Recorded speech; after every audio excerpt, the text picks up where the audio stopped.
2020ರಲ್ಲಿ ಸಿದ್ದರಾಮಯ್ಯ ವಿರೋಧ ಪಕ್ಷದ ನಾಯಕರಾಗಿದ್ದರು. 2021ರಲ್ಲಿ ಮತ್ತೊಮ್ಮೆ ಪರಿಹಾರವನ್ನು ಕೋರಿ ಪಾರ್ವತಿ ಅವರಿಂದ ಅರ್ಜಿ ಸಲ್ಲಿಕೆ ಆಗುತ್ತೆ. ಮೂಡಾಗೆ ತಮ್ಮ ಆಸ್ತಿಯ ಹಕ್ಕು ಬಿಟ್ಟುಕೊಡುವ ದಾಖಲೆಗಳ ಸಲ್ಲಿಕೆ ಮಾಡಲಾಗುತ್ತೆ.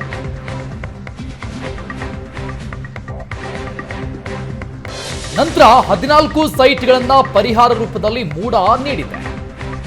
ಪಾರ್ವತಿ ಅವರಿಗೆ ನೀಡಿರುವ ಸೈಟ್ ಅಲಾಟ್ಮೆಂಟ್ ದಾಖಲೆಗಳನ್ನ ಸಲ್ಲಿಕೆ ಮಾಡಿದ್ದಾರೆ. 2021 ನವೆಂಬರ್ 20ರಲ್ಲಿ ಮೂಡಾ ಸಭೆಯಲ್ಲಿ ಸಿದ್ದರಾಮಯ್ಯ ಪುತ್ರ ಕೂಡ ಭಾಗಿಯಾಗಿದ್ರು. ಯತೀಂದ್ರ ಸಿದ್ದರಾಮಯ್ಯ ಅಸ್ತಿತ್ವದಲ್ಲಿಲ್ಲದ ಜಾಗ ಮಾರಾಟ ಮಾಡಿ ಭೂ ಪರಿವರ್ತನೆ ಮಾಡಲಾಗಿದೆ. ಅಸ್ತಿತ್ವದಲ್ಲಿಲ್ಲದ ಜಾಗನೇ ದಾನ ನೀಡಲಾಗಿದೆ.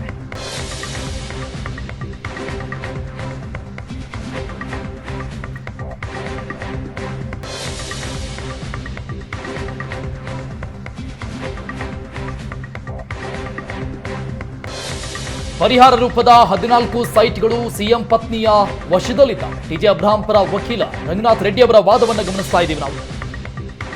ಅಸ್ತಿತ್ವದಲ್ಲಿಲ್ಲದ ಜಾಗವನ್ನ ಮೂಡಾಗೆ ನೀಡಿ ಪರಿಹಾರವನ್ನ ಪಡೆಯಲಾಗಿದೆ. ಆ ಜಾಗಗಳು ಅಸ್ತಿತ್ವದಲ್ಲಿಲ್ಲ. ಆ ಜಾಗಗಳನ್ನ ಮೂಡಾಗೆ ನೀಡಲಾಗಿದೆ. ಪರಿಹಾರ ರೂಪದಲ್ಲಿ 14 ಸೈಟ್ಗಳನ್ನ ಪಡೆಯಲಾಗಿದೆ. ನಂತರ 14 ಸೈಟ್ಗಳನ್ನ ಪರಿಹಾರ ರೂಪದಲ್ಲಿ ಮೂಡಾ ಕೊಟ್ಟಿದೆ. ಪಾರ್ವತಿ ಅವರಿಗೆ ನೀಡಿರುವ ಸೈಟ್ ಅಲಾಟ್ಮೆಂಟ್ ನ ದಾಖಲೆ ಸಲ್ಲಿಕೆ ಮಾಡಿದ್ದಾರೆ. 2021 ನವೆಂಬರ್ 20ರಲ್ಲಿ ಮೂಡಾ ಸಭೆಯಲ್ಲಿ ಸಿದ್ದರಾಮಯ್ಯ ಪುತ್ರ ಕೂಡ ಭಾಗಿಯಾಗಿದ್ರು.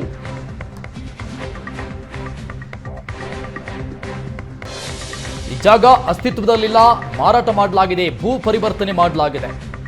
ಅದರ ಬದಲಿಯಾಗಿ 14 ನಿವೇಶನಗಳನ್ನ ಪಡೆಯಲಾಗಿದೆ ಅನ್ನೋದು ರೆಡ್ಡಿ ಹಿರಿಯ ವಕೀಲ ರೆಡ್ಡಿ ಅವರ ವಾದ.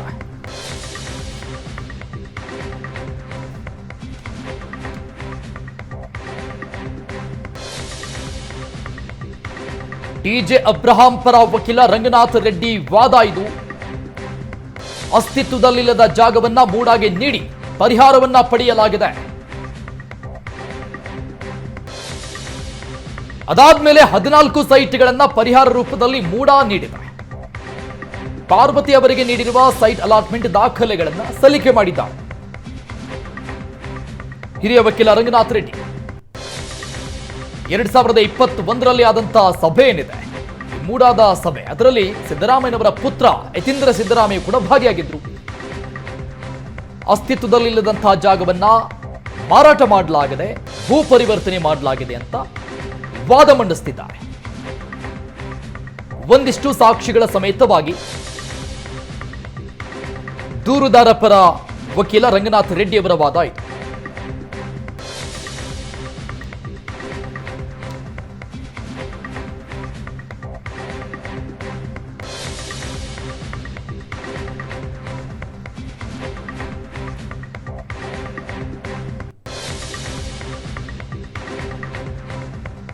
ಜಡ್ಜ್ ಕೂಡ ಪ್ರಶ್ನೆ ಮಾಡಿದ್ರು. ಈ ಮಧ್ಯದಲ್ಲಿ ಈ ಎಲ್ಲ ಬೆಳವಣಿಗೆಗಳು ಆಗುವಂತಹ ಸಂದರ್ಭದಲ್ಲಿ ಸಿದ್ದರಾಮಯ್ಯ ಡಿಸಿಎಂ ಆಗಿದ್ರ ಸಿಎಂ ಆಗಿದ್ರ ಅಂತ.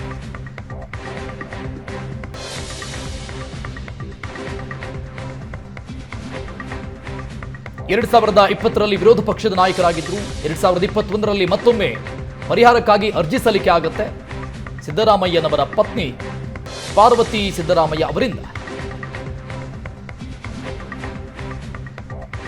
ಅಸ್ತಿತ್ವದಲ್ಲೇ ಇಲ್ಲದಂತಹ ಆ ಜಾಗವನ್ನ ಮೂಡಾಗೆ ನೀಡಿ ಪರಿಹಾರವನ್ನ ಪಡೆಯಲಾಗಿದೆ. 14 ಸೈಟ್ಗಳ ರೂಪದಲ್ಲಿ ಪರಿಹಾರ ರೂಪದ 14 ಸೈಟ್ಗಳು ಸಿಎಂ ಪತ್ನಿಯ ವಶದಲ್ಲಿದ್ದಾವೀಗ. ಟಿಜೆ ಅಬ್ರಹಾಂ ಪರ ವಕೀಲ ರಂಗನಾಥ್ ರೆಡ್ಡಿ ಅವರ ವಾದ ಇದು.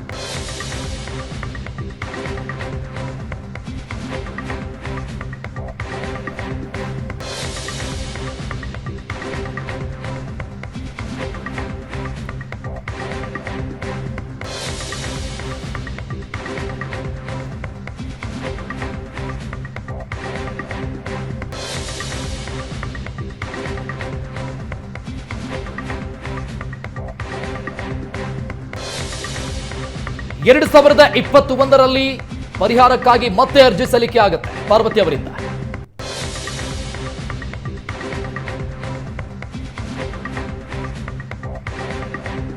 ಸಭೆಯಲ್ಲಿ ಸಿದ್ದರಾಮಯ್ಯ ಪುತ್ರ ಭಾಗಿಯಾಗಿದ್ದರು. ಅಸ್ತಿತ್ವದಲ್ಲೇ ಇಲ್ಲದಂತಹ ಜಾಗವನ್ನ ಮಾರಾಟ ಮಾಡಿದ್ದಾರೆ, ಭೂ ಪರಿವರ್ತನೆ ಮಾಡಲಾಗಿದೆ, ದಾನ ಕೂಡ ನೀಡಲಾಗಿದೆ. ಆ ಜಾಗ ಅಸ್ತಿತ್ವದಲ್ಲಿಲ್ಲ. ಮೂಡಾಗೆ ತಮ್ಮ ಹಕ್ಕನ್ನ ಬಿಟ್ಟು ಕೊಡುವಂತೆ ಅರ್ಜಿ ಸಲ್ಲಿಕೆ ಆಗುತ್ತೆ. ಸಿದ್ದರಾಮಯ್ಯನವರ ಪತ್ನಿ ಪಾರ್ವತಿ ಅವರಿಂದ ಪರಿಹಾರ ರೂಪದ 14 ಸೈಟ್ಗಳು ಸಿಎಂ ಪತ್ನಿಯ ವಶದಲ್ಲಿದ್ದಾವೆ. ಟಿಜೆ ಅಬ್ರಹಾಂ ಪರ ವಕೀಲ ರಂಗನಾಥ ರೆಡ್ಡಿ ಅವರ ವಾದ.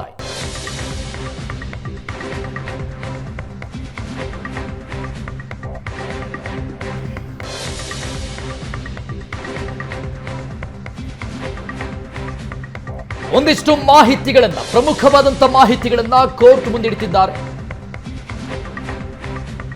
ದೂರುದಾರರ ಪರ ವಕೀಲ ರಂಗನಾಥ ರೆಡ್ಡಿ.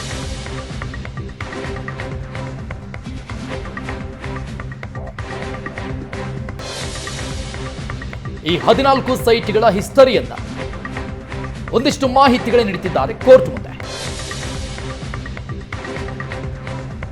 ನವೆಂಬರ್ 20, 2021ರಲ್ಲಿ ಆದಂತಹ ಸಭೆ, ಮೂಡಾದ ಸಭೆ. ಆ ಸಭೆಯಲ್ಲಿ ಸಿದ್ದರಾಮಯ್ಯನವರ ಪುತ್ರ ಭಾಗಿಯಾಗಿದ್ದರು. 2021ರಲ್ಲಿ ಪಾರ್ವತಿ ಅವರಿಂದ ಅರ್ಜಿ ಸಲ್ಲಿಕೆ ಆಗುತ್ತೆ ಪರಿಹಾರಕ್ಕಾಗಿ.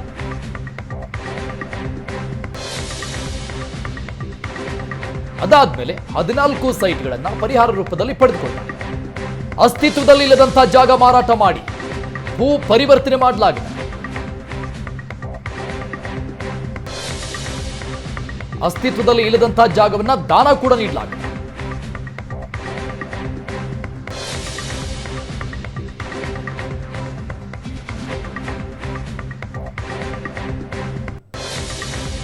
ಈಗ ಪರಿಹಾರ ರೂಪದ 14 ಸೈಟ್ಗಳು ಸಿಎಂ ಪತ್ನಿ ಪಾರ್ವತಿಯವರ ವಶದಲ್ಲಿದ್ದಾವೆ.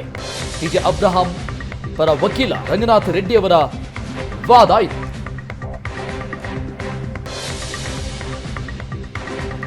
ಪ್ರಮುಖವಾದಂತಹ ಮಾಹಿತಿಗಳನ್ನ ಕೋರ್ಟ್ ಮುಂದಿಡ್ತಿದ್ದಾರೆ ಹಿರಿಯ ವಕೀಲ ರಂಗನಾಥ ರೆಡ್ಡಿ.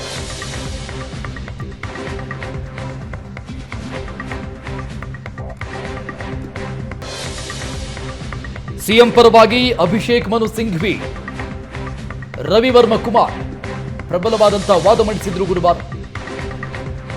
ಇವತ್ತು ದೂರುದಾರರ ಪರ ವಕೀಲರು ಜೊತೆಗೆ ರಾಜ್ಯಪಾಲರ ಪರ ವಕೀಲರು ವಾದ ಮಂಡಿಸಿದರು.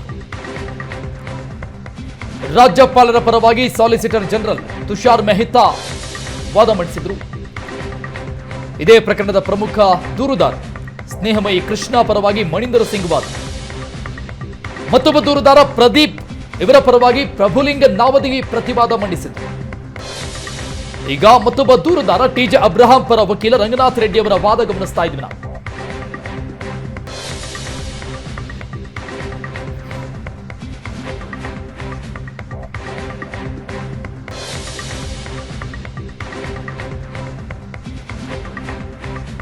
ದೂರುದಾರ ಟಿಜೆ ಅಬ್ರಹಾಂ ಪರ ವಕೀಲ ರಂಗನಾಥ ರೆಡ್ಡಿ ವಾದ. ಅಸ್ತಿತ್ವದಲ್ಲಿಲ್ಲದ ಜಾಗವನ್ನ ಮೂಡಾಗೆ ನೀಡಲಾಗಿದೆ. ನಂತರ 14 ಸೈಟ್ಗಳನ್ನ ಪರಿಹಾರ ರೂಪದಲ್ಲಿ ಮೂಡಾ ನೀಡಿದೆ. ಪರಿಹಾರವಾಗಿ ಪಾರ್ವತಿ ಅವರಿಗೆ ನೀಡಿರುವ ಸೈಟ್ ಅಲಾಟ್ಮೆಂಟ್ನ ದಾಖಲೆಗಳನ್ನ ಸಲ್ಲಿಕೆ ಮಾಡಿದ್ದಾರೆ. 2021 ನವೆಂಬರ್ 20ರಲ್ಲಿ ಮೂಡಾ ಸಭೆ ಆಯಿತು. ಆ ಸಭೆಯಲ್ಲಿ ಸಿದ್ದರಾಮಯ್ಯ ಪುತ್ರ ಯತೀಂದ್ರ ಸಿದ್ದರಾಮಯ್ಯ ಕೂಡ ಭಾಗಿಯಾಗಿದ್ರು.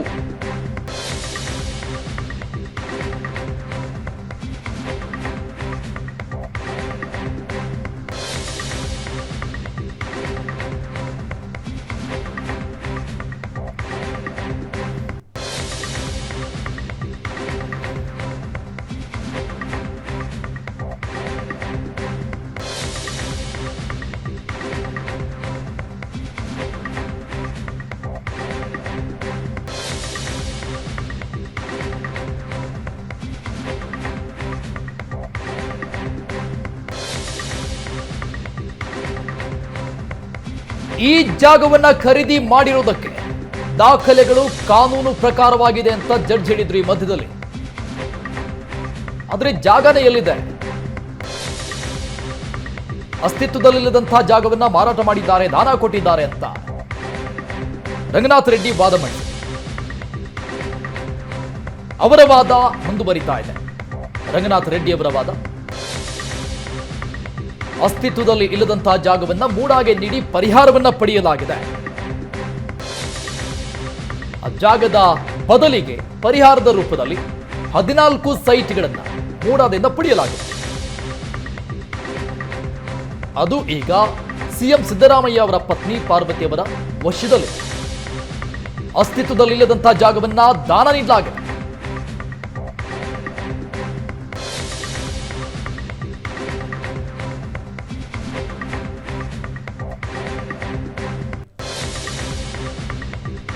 ಎರಡು 2021 ನವೆಂಬರ್ 20ರಂದು ಮೂಡಾದ ಸಭೆ ಆಗತ್ತೆ. ಆ ಸಭೆಯಲ್ಲಿ ಸಿಎಂ ಸಿದ್ದರಾಮಯ್ಯನವರ ಪುತ್ರ ಯತೀಂದ್ರ ಸಿದ್ದರಾಮಯ್ಯ ಕೂಡ ಇದ್ರು, ಸಭೆಯಲ್ಲಿ ಭಾಗಿಯಾಗಿದ್ರು. ವಕೀಲ ರಂಗನಾಥ್ ರೆಡ್ಡಿ ಅವರ ವಾದ ಗಮನಿಸ್ತಾ ಇದ್ರು.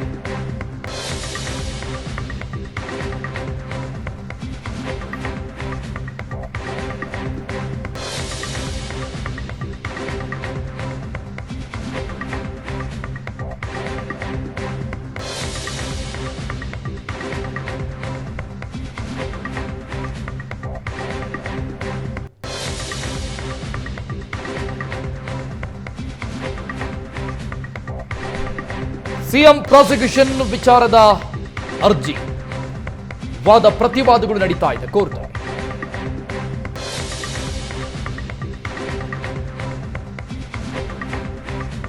ಈ ಪ್ರಕರಣದ ಪ್ರಮುಖ ದೂರುದಾರ ಟಿಜೆ ಅಬ್ರಹಾಂ ಪರ ವಕೀಲ ರಂಗನಾಥ್ ರೆಡ್ಡಿ ಅವರ ವಾದ ಮುಂದುವರಿತಾ ಇದೆ.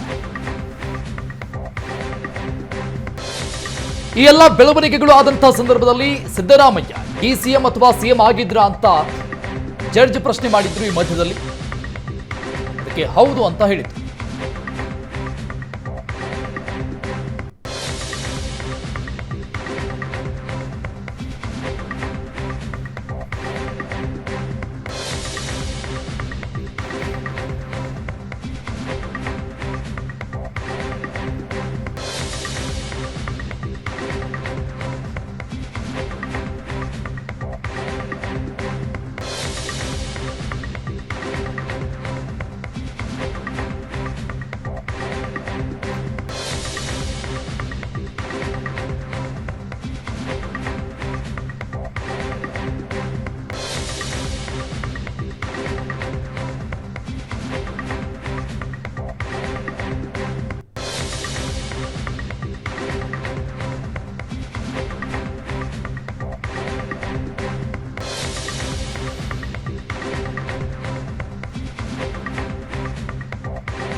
ಸಿಎಂ ಪರವಾಗಿ ಹಿರಿಯ ವಕೀಲ ಅಭಿಷೇಕ್ ಮನು ಸಿಂಘ್ವಿ, ರವಿವರ್ಮ ಕುಮಾರ್ ವಾದ ಮಂಡಿಸಿದ್ರೆ, ಇದಕ್ಕೆ ಪ್ರತಿಯಾಗಿ ದೂರುದಾರರ ಪರ ವಕೀಲರು ಜೊತೆಗೆ ರಾಜ್ಯಪಾಲರ ಪರವಾಗಿ ಸಾಲಿಸಿಟರ್ ಜನರಲ್ ತುಷಾರ್ ಮೆಹ್ತಾ ವಾದ ಮಂಡಿಸಿದ್ರು. ಬೆಳಿಗ್ಗೆ 10 ಗಂಟೆಯಿಂದ ನಿರಂತರವಾಗಿ 2 ಗಂಟೆಗಳ ಕಾಲ ಸುದೀರ್ಘವಾದಂತಹ ವಾದ ಮಂಡಿಸಿದ್ರು ರಾಜ್ಯಪಾಲರ ಪರವಾಗಿ.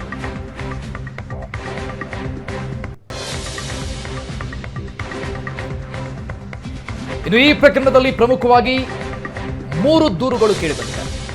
3 ದೂರುಗಳು ದಾಖಲಾಗಿದೆ. ಅದರಲ್ಲಿ ಸ್ನೇಹಮಯಿ ಕೃಷ್ಣ, ಪ್ರದೀಪ್ ಮತ್ತು ಟಿಜೆ ಅಬ್ರಹಾಂ. ಸ್ನೇಹಮಯಿ ಕೃಷ್ಣ ಪರವಾಗಿ ಮಣಿಂದರ್ ಸಿಂಗ್ ವಾದ ಮಂಡಿಸಿದರು. ಮತ್ತೊಬ್ಬ ದೂರುದಾರ ಪ್ರದೀಪ್ ಪರವಾಗಿ ಪ್ರಭುಲಿಂಗ ನಾವದಗಿ ವಾದ ಮಂಡನೆ ಮಾಡಿದರು. ಈಗ ಮತ್ತೊಬ್ಬ ದೂರುದಾರ ಟಿಜೆ ಅಬ್ರಹಾಂ ಪರ ವಕೀಲ ರಂಗನಾಥ್ ರೆಡ್ಡಿ ಅವರ ವಾದ ಇದು ಸದ್ಯಕ್ಕೆ ನಡೀತಾ ಇದೆ.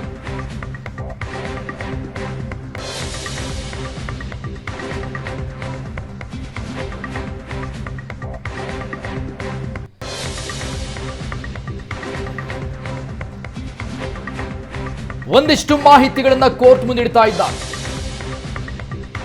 ವಕೀಲ ರಂಗನಾಥ್ ರೆಡ್ಡಿ. ಅಸ್ತಿತ್ವದಲ್ಲಿ ಇಲ್ಲದಂತಹ ಜಾಗವನ್ನ ಮಾರಾಟ ಮಾಡಲಾಗಿದೆ, ದಾನ ನೀಡಲಾಗಿದೆ, ಭೂ ಪರಿವರ್ತನೆ ಮಾಡಲಾಗಿದೆ.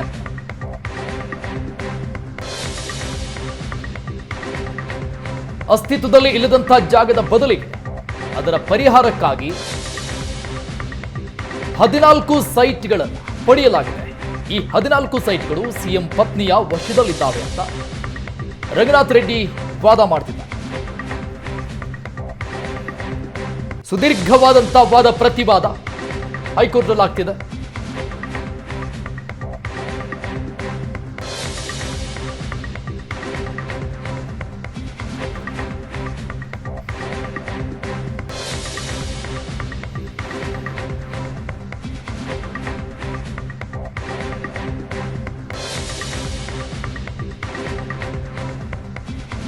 ಏನನ್ನು ಕೂಡ ಕಳೆದುಕೊಳ್ಳದೇನೆ ಸಿಎಂ ಪರಿಹಾರವನ್ನ ಪಡೆದಿದ್ದಾರೆ. ಸೈಟ್ಗಳು ನನ್ನ ವಶದಲ್ಲಿವೆ ಅಂತ ಹೇಳಿದ್ದಾರೆ. ಟಿಜೆ ಅಬ್ರಹಾಂ ದೂರು ಸಂಬಂಧ ರಾಜ್ಯಪಾಲರು ಎಲ್ಲಾ ಕಾನೂನು ಪಾಲನೆ ಮಾಡಿದ್ದಾರೆ.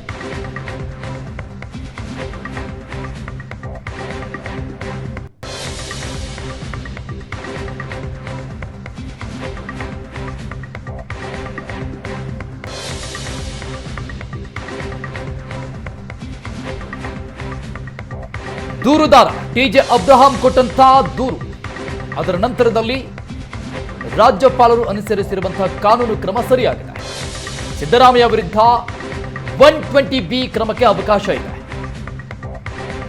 120Bಗೆ ನೇರವಾದ ಸಾಕ್ಷಿಗಳೇ ಇರಬೇಕು ಅಂತೇನಿಲ್ಲ.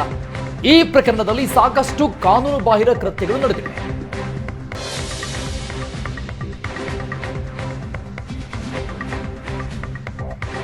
ಸಿದ್ದರಾಮಯ್ಯನವರ ವಿರುದ್ಧ 120B ಕ್ರಮಕ್ಕೆ ಅವಕಾಶ ಇದೆ. ಈ ಪ್ರಕರಣದಲ್ಲಿ 120Bಗೆ ನೇರವಾದ ಸಾಕ್ಷಿಗಳ ಅವಶ್ಯಕತೆ ಇಲ್ಲ. ಈ ಪ್ರಕರಣದಲ್ಲಿ ಸಾಕಷ್ಟು ಕಾನೂನು ಬಾಹಿರ ಕೃತ್ಯಗಳು ನಡೆದಿದ್ದಾವೆ.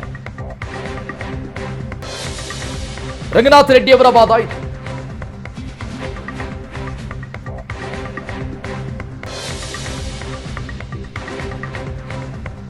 ಮಣಿಂದರ್ ಸಿಂಗ್, ಪ್ರಭುಲಿಂಗ ನಾವದಗಿ, ಈಗ ರಂಗನಾಥ್ ರೆಡ್ಡಿ ತನಿಖೆಗೆ ಮನವಿಯನ್ನ ಮಾಡಿಕೊಳ್ತಾ ಇದ್ದಾರೆ. ಈ ಪ್ರಕರಣದಲ್ಲಿ ಸಾಕಷ್ಟು ಕಾನೂನು ಬಾಹಿರ ಕೃತ್ಯಗಳು ನಡೆದಿದ್ದಾವೆ.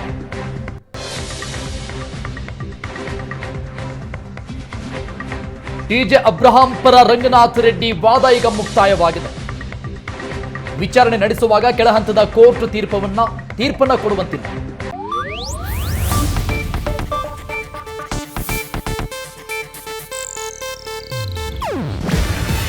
ಇದು ಏಷ್ಯಾನೆಟ್ ನ್ಯೂಸ್ ನೆಟ್ವರ್ಕ್ ಪ್ರಸ್ತುತಿ.